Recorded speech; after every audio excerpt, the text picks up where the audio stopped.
Hi friends, గత 5 ఏళ్లలో గూడూరుకు జరిగినంత అన్యాయం బహుశా ఏ నియోజకవర్గానికి కూడా జరిగి ఉండకపోవచ్చు.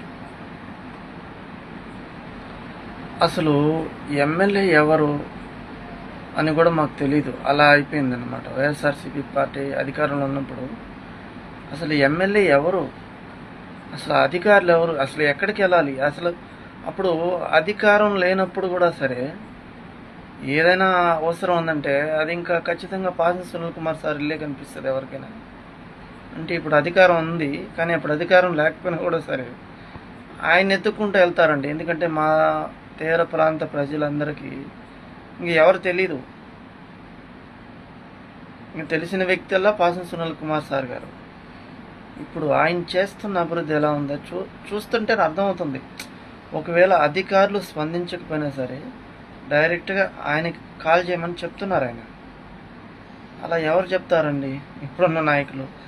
ఇప్పుడు అలా అంత అభివృద్ధి ఆయన చేస్తుంటే కూడా దాన్ని కూడా సర్వనాశనం చేయడానికి మన వైఎస్ఆర్సీపీ పార్టీ నాయకులు రెడీ అయిపోతున్నారు ఫ్రెండ్స్. ఒకసారి ఈ వీడియో చూస్తే అర్థమవుతుంది.